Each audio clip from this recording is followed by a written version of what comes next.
हम जो आपको बता रहे हैं ना वो पीएचटी बता रहे हैं, मतलब हॉस्पिटल पहुंचने से पहले की कार्रवाई, या हॉस्पिटल पहुंच जब हॉस्पिटल एम्बुलेंस में जा रहा हो कोई तो उस समय उसकी क्या कार्रवाई करेंगे वो।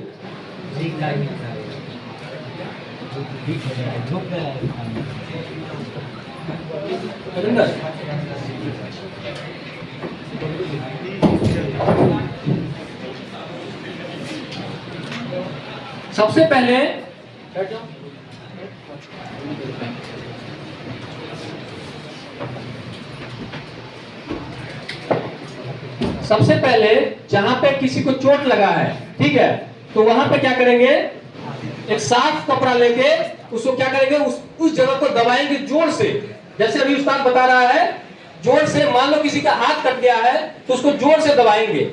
अगर वो कपड़ा गीला हो गया तो हम दूसरा कपड़ा, साफ कपड़ा उसके ऊपर से रखेंगे, ना कि उस कपड़ा को हटा के फिर दूसरा कपड़ा रखेंगे। वही कपड़ा ऊपर रखते जाएंगे, ठीक है, हटाना नहीं है। एक बार रख दिया तो उसको हटाना नहीं है। शिफ्टिंग से क्या होगा कि ब्लड क्लॉटिंग का जो टाइम होता है 5 से 6 मिनट होता है, वो फिर खराब हो जाएगा, जिसको हम कोशिश कर रहे हैं ब्लड क्लॉट कराने की।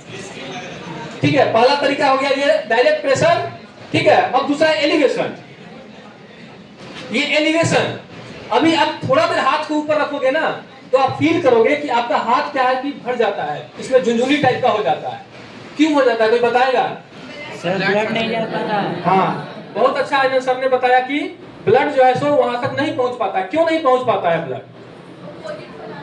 हाँ बताइए। अपोजिट साइड, और बताइए, और थोड़ा सा। क्योंकि ब्लड को पंप कौन करता है? हार्ट। ये ब्लड को पंप करता है हार्ट। तो ये मान लो कि पंप करेगा, इसके जितना नजदीक होगा जो ऑर्गन्स, वहां पे ज्यादा अच्छा से ये पंप कर पाएगा। लेकिन जैसे ही इसको हम दूर कर दिए तो ये यहां से कितना दूर हो गया, इतना दूर हो गया ना, तो इसको पंप करने में ऊपर दिक्कत हो रहा है, तो ये पंप नहीं कर पा रहा है।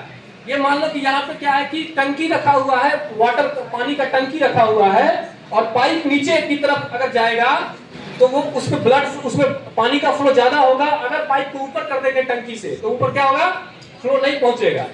तो दूसरा एलिवेशन तरीका है, ठीक है। तीसरा है प्रेशर पॉइंट। वो जो सिंगल बोन होता है हमारा, जिसको यहाँ पे जो बोन होता है उसको ह्यूमरस बोलते हैं, ठीक है। इस सिंगल बोन को अगर आप जैसे कभी कोई जोर से दबा देता है तो पूरा हाथ झंझना जाता है ना यहाँ पे, तो यहाँ पे जोर से दबाने से उसको बोलते हैं, नीचे हमारा जो प्रेशर पॉइंट है उसको प्रेशर पॉइंट बोलते हैं।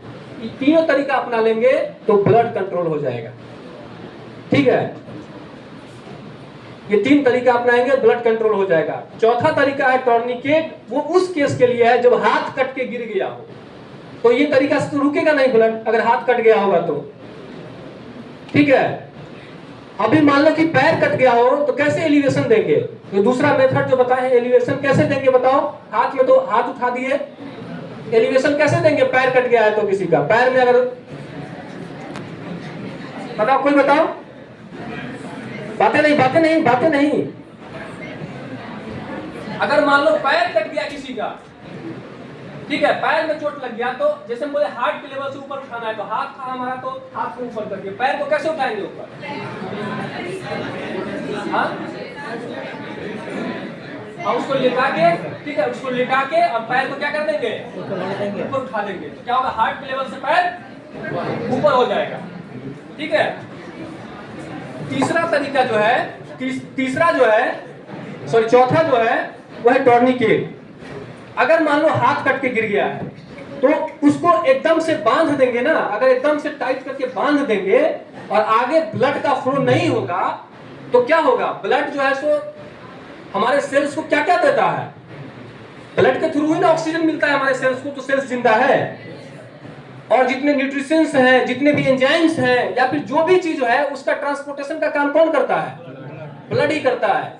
तो अगर मान लो कि हम मान लो ये यहाँ से कट गया, ठीक है, मान लो ये मेरा यहाँ से कट गया और यहाँ पे हमने टॉर्निकेट कर दिया, मतलब यहाँ पूरी तरह से लॉक करके बांध दिया, तो ब्लड का फ्लो इतना दूर जो हमारा बचा हुआ पार्ट्स है उसमें तो नहीं पहुंच रहा है ब्लड, तो कुछ देर के बाद इसका भी सेल्स मर जाएगा ना, उसको ऑक्सीजन भी नहीं मिलेगा, उसको खाना भी नहीं मिलेगा, उसको पानी भी नहीं मिलेगा, तो वहां का हड्डी भी तो सेल से ही बना हुआ है, तो हड्डी भी खराब हो जाएगा, स्किन भी खराब हो जाएगा, जितने वेन्स हैं सारे खराब हो जाएंगे। हॉस्पिटल पहुंचने के बाद उसको दोबारा से फिर काटना पड़ेगा।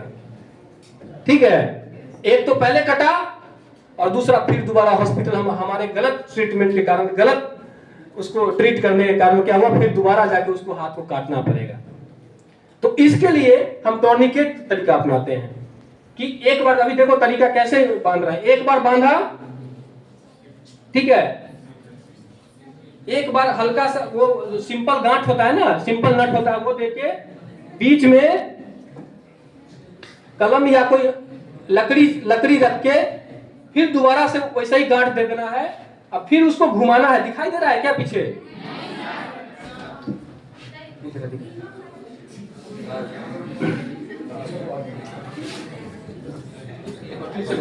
एक बार फिर से बता रहे हैं, ठीक है।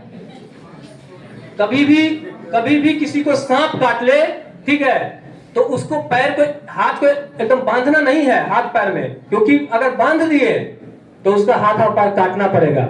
एकदम से वो लोग बोलता है ना, एकदम बांध दे एकदम टाइट, क्योंकि आगे ब्लड ना जाए, ताकि खून भी जहर जो है वो वापस ना आए, यही है ना। Yes sir. लेकिन ऐसा नहीं करना है। ऐसा कर दोगे तो उसका तो चलो जहर का तो जो है होना है सो होना है, लेकिन क्या है कि उसके हाथ को ही काटना पड़ेगा या पैर को ही काटना पड़ेगा, क्योंकि आगे उसको मिलेगा नहीं ब्लड। बात बताओ, अभी दिखाई दे रहा है क्या?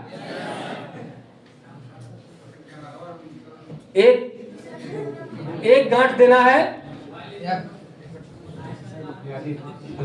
फिर बीच में लकड़ी डाल के या फिर कोई कलम डाल के दूसरा गांठ देना है।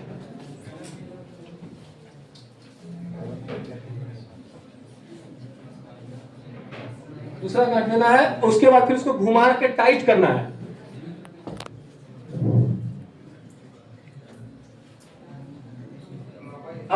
अब किसी भी क्लॉकवाइज या एंटी क्लॉकवाइज कोई मतलब नहीं है, ठीक है। उसको टाइट करना है, टाइट करके और हर 5 मिनट पे उसको हल्का ढीला करना है।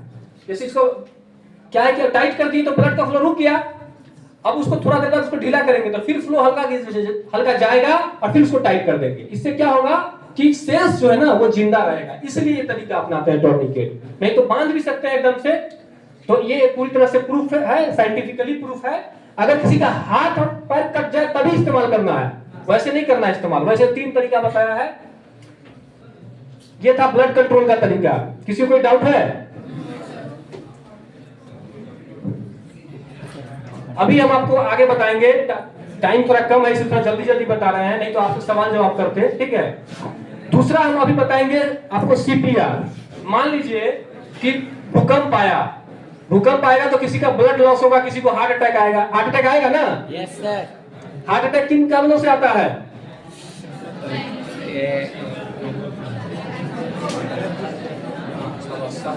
क्या नाम है?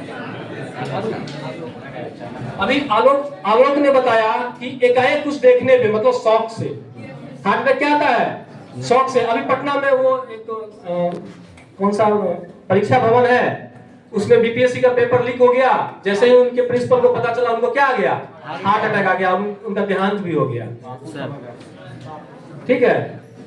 तो एक तो क्या होता है, शॉक से आता है। तो शॉक तो किसी को भी आ सकता है, आ सकता है ना शॉक।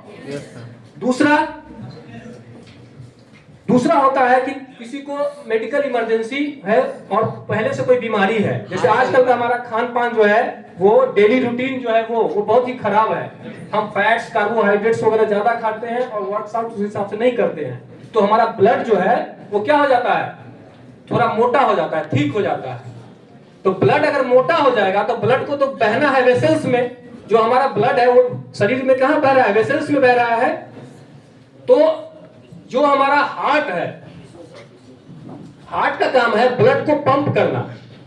पंप करके ब्लड को हर जितने भी सेल्स हैं वहां तक ब्लड को पहुंचाना, चाहे पैर हो या हमारा सर हो, वहां तक ब्लड को पहुंचाने का काम किसका है?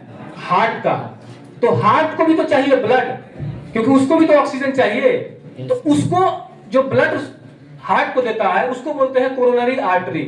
वो बहुत बारीक सा होता है पाइप। आपने लोगों ने वीडियो वगैरह में देखा भी होगा कि जो कोरोनरी आर्टरीज होता है लाल रंग का, लाल जैसा होता है और हार्ट के ऊपर रहता है। ठीक है, तो जब ब्लड मोटा हो जाएगा तो क्या उस पतले से वेसल से पास कर पाएगा क्या? नहीं करेगा ना, तो वो उसमें जाके ब्लॉकेज क्रिएट करेगा। मान लो कि कोई ऐसा धागा, कोई ऐसा पाइप बना हुआ है जिससे पानी को बहाना है, उसमें हम शहद को घुसाएंगे, क्योंकि शहद थोड़ा मोटा होता है।